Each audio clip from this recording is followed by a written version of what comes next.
Good day, landlubbers. Captain Etherbridge here with my crew aboard the skyship Chronoseraph to deliver a dose of news from the realms of fantasy and science fiction. My first update is the upcoming Star Wars streaming series, one of which starts in just a couple weeks. In the wake of the successful premiere of Ahsoka last August, Star Wars fans have been eagerly awaiting more content on Disney+. This summer promises more lore and legend to consume. Skeleton Crew, conceived by John Watts, the director of Spider-Man: No Way Home, was pitched to Jon Favreau on the set of the Marvel movie. This series follows a group of kids lost in outer space, accompanied by a mysterious adult played by Jude Law, who is a Force user. Originally slated for release in 2023, it may be pushed to sometime in fall this year. The series boasts an impressive lineup of directors, including John Watts, Jake Schreier, The Daniels, David Lowery, Lee Isaac Chung, and Bryce Dallas Howard. Skeleton Crew is set in the same timeline as other Mandoverse shows like The Mandalorian, Boba Fett and Ahsoka. The Acolyte is another eagerly anticipated series set to debut on Disney+.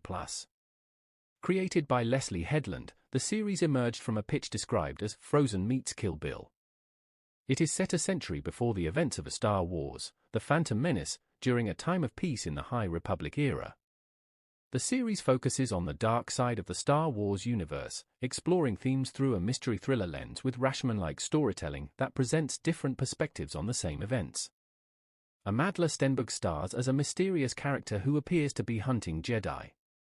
The show will also feature Lee Jung-jae as a Jedi Master who warns his Padawans not to trust their own eyes.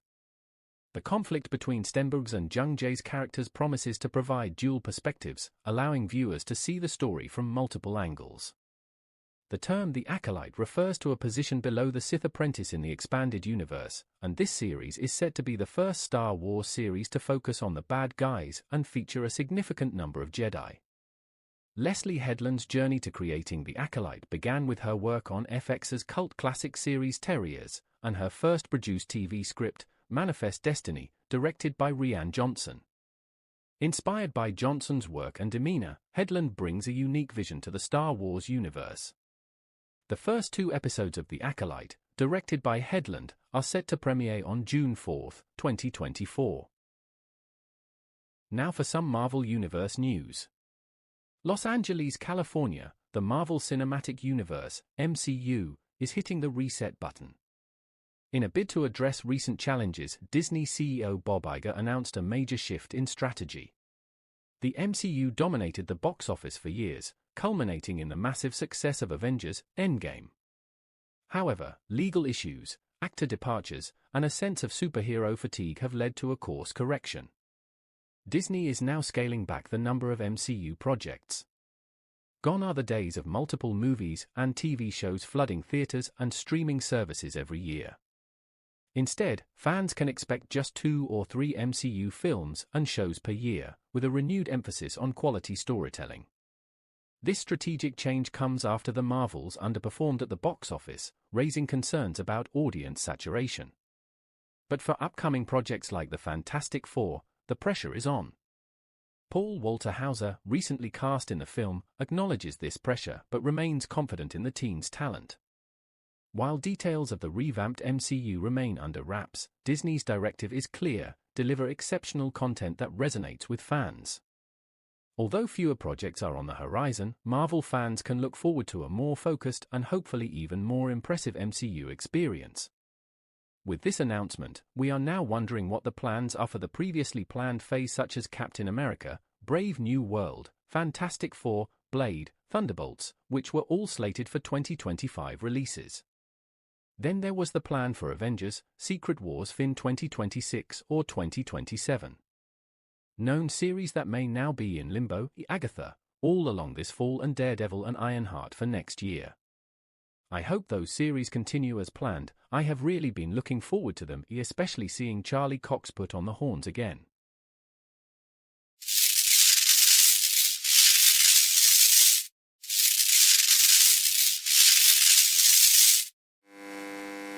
Arc. Flipping 60-year-old tech. Etherbridge. I want a raise. Okay, so here's my rumors for this broadcast. Hope these ideas give you some food for thought. The arrival of Ruby Sunday as the Doctor's newest companion in Doctor Who Season 14 has sparked a flurry of fan theories. One intriguing possibility suggests a connection to the Doctor's past, specifically, his granddaughter Susan Foreman. Here's how Ruby Sunday might be Jane Foreman's daughter. The missing years. We know very little about Susan's life after she left the TARDIS with the Time Lord David, the Dalek invasion of Earth, 1964. Perhaps she settled on a human colony world, married, and had a daughter, Jane. The Doctor, respecting Susan's choice, may have chosen not to interfere, leaving a significant gap in their family history. A bloodline echo. The Doctor has acknowledged his past with Susan, hinting at a continuing bond. Perhaps this connection manifests subtly in Jane, influencing her biology to create a child with unique abilities. Ruby's mysterious origins and non-human traits like summoning snow could be a result of this Time Lord lineage. The Doctor's regret. The Doctor's long life is riddled with regrets. He might subconsciously seek a connection to Susan through Jane or Ruby. His decision to take Ruby as his companion could be driven by a desire to reconnect with a lost part of his family, even if he doesn't fully understand the reason yet. The unfolding mystery. The showrunners have been tight-lipped about Ruby's backstory, leaving room for exploration. Perhaps Jane left clues for the Doctor, or Ruby unknowingly possesses Time Lord knowledge waiting to be unlocked. These discoveries could reveal the truth about her parentage and forge a deeper bond between the Doctor and his potential great-granddaughter. Challenges and considerations. This theory presents some challenges. The Doctor's complicated relationship with time travel could make a linear family history difficult. Additionally, the significant age gap between Susan and the current Doctor, 14th incarnation, would require careful explanation. A look to the future. Whether or not Ruby Sunday is truly Jane Foreman's daughter remains to be seen. However, this theory underscores the enduring legacy of Susan and the Doctor's lineage. As the season progresses, the exploration of Ruby's past could provide a fascinating link between the classic and new eras of Doctor Who. The Rani's return as a potential connection to Ruby Sunday in Doctor Who is another intriguing theory. Here's how it could play out. The Rani, infamous for her scientific experiments, might have gotten her hands on Time Lord DNA, possibly even Susan's. She could have used this to create a new life form, Ruby Sunday. This explains Ruby's non-human traits and potential connection to the Doctor's lineage, albeit through a twisted manipulation. The Rani could have ulterior motives. Perhaps Ruby is a weapon in disguise, possessing Time Lord abilities the Rani intends to exploit. This creates a conflict for Ruby as she grapples with her heritage and the Rani's potentially evil intentions.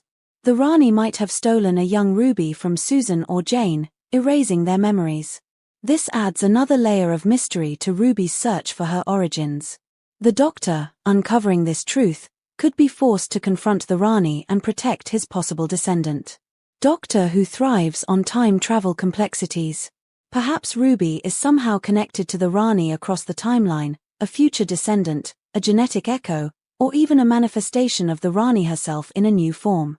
This would be a mind-bending revelation, challenging Ruby's sense of self and forcing the Doctor to contend with a complex family dynamic. While intriguing, this theory faces some hurdles. The Rani hasn't been prominently featured in the new series, and her return needs careful integration. Additionally, establishing a direct connection between the Rani and Susan might require some creative explanation. Exploring the Rani's involvement with Ruby Sunday injects a new layer of villainy into the season. It could also provide an unexpected family connection for the Doctor, forcing him to confront a dark side of his past while protecting his potential descendant.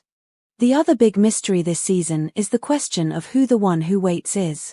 For this, there are strong theories of the classic Who villain, Omega. The idea of Omega, the legendary Time Lord, being the one who waits in Doctor Who is a fascinating theory that draws on both established lore and speculation. Here's how it could work.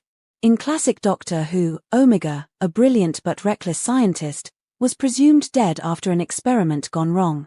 However, he was trapped in an antimatter universe, consumed by rage towards the Time Lords who abandoned him, the Three Doctors, Arc of Infinity. This sets the stage for Omega's potential return as a vengeful entity. Omega's vast knowledge and connection to time could allow him to manipulate events across millennia. He might be strategically waiting for the right moment to strike back at the Time Lords, manipulating events and sowing chaos to weaken them. The Time Lords are the self-proclaimed guardians of the web of time, a complex network of timelines. Omega, understanding this web better than most, could be waiting for a specific point where the timelines are vulnerable, allowing him to break free or wreak havoc on a grand scale. The Doctor, a renegade Time Lord, might unknowingly play a role in Omega's plans. Omega could be manipulating events to lure the Doctor into a trap or force him to make a choice that benefits Omega's agenda. This creates a personal conflict for the Doctor, adding emotional weight to the potential confrontation. This theory hinges on Omega's return, which hasn't been explicitly foreshadowed in the new series. Additionally, the show might need to tread carefully to avoid overshadowing the Doctor as the central character. If done well, Omega's return as the one who waits could be a formidable challenge for the Doctor. It would force him to confront a powerful enemy from his past, grapple with the consequences of Time Lord actions, and potentially make difficult choices to protect the universe. This raises the stakes significantly and adds a layer of historical weight to the narrative. Also, regarding Ruby, I've seen many theories that she is some sort of unknown alien species or one of the pantheon of gods who have been crossing dimensions lately. Well, my theory is that she must be human at least in part. In Space Babies, she stepped on the butterfly, which altered the evolutional path of humans on Earth, causing her to become a humanoid insect species. As soon as the Doctor restores the butterfly with a puff of his regeneration energy, she returns to human form. If she was not human, these changes would not have occurred. Catch you next time. Hey everyone, it's O-Millimeter with a roundup of my favorite geeky finds this week. First up, comics. Marvel fans, buckle up. There's a brand new series called Doom, and let me tell you, it's a doozy. Normally, Doctor Doom is the villain everyone loves to hate. But in this series, the tables are turned. With Earth destroyed and a crazy Galactus threatening the universe, Doom is actually humanity's last hope. He's even teamed up with his super smart goddaughter Valeria Richards. It's a wild ride exploring the idea of a heroic Doom, but trust me, his methods are still pretty questionable. Speaking of wild rides, DC Comics and Legendary just wrapped up their epic crossover event, Justice League vs Godzilla vs Kong. This limited series threw our favorite heroes into a crazy battle with Godzilla and Kong. Talk about a clash of titans, literally. It all happened because of a dimensional rift merging their realities. If you missed it, the final issue just came out on May 21st, so be sure to grab a copy. Sticking with Marvel, there's a new series called Spider-Gwen, Ghost Spider. If you've been following the Spider-Gwen story, you know she's the hero on her Earth, not Peter Parker. Well, things got messy for her back home and now she's on the run in the main Marvel universe. This is definitely a series I'm keeping my eye on. Now, let's move on to manga. For all you history buffs out there, check out Vinland Saga. This series is inspired by a real Viking explorer and takes place around 1013 AD in England. The main character, Thorfinn, is on a revenge quest against a mercenary who killed his father. But as the story unfolds, Thorfinn experiences a lot of growth and the series explores themes of war, pacifism, and Viking culture. It's a deep and captivating read. Looking for a good summer beach read? Check out Road to Ruin by Hannah Lee. This apocalyptic fantasy throws you into a harsh world filled with monster attacks and climate disasters. We follow Jin, a jaded courier who transports supplies across this wasteland. When they accept a high-risk delivery, their whole world gets turned upside down. Think Mad Max, Fury Road meets Death Stranding, with a dash of queer romance. Finally, let's talk about games. I've been obsessed with Teamfight Tactics, also known as TFT, lately. It's a spin-off of League of Legends, but instead of controlling one champion, you act as the mastermind coach for a whole team. You pick champions, kit them out with items, and position them strategically. Then, they fight it out automatically based on your setup. It's a fun mix of strategy, luck, and league knowledge. Whether you're a casual gamer or a competitive player, TFT is definitely worth checking out.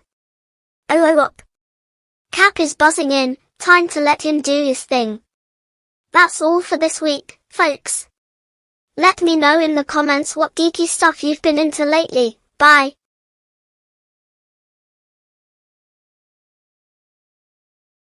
That's all the time we have for this chrono cycle, folks. This is Captain Montgomery Etherbridge, signing off from the Chrono Serif, along with First Mate and our ship's engineer and theorist Astrid Inavari. Until next week, keep your scanners peeled for hidden wonders and your TARDIS doors open. This is the Chrono Serif, warping out.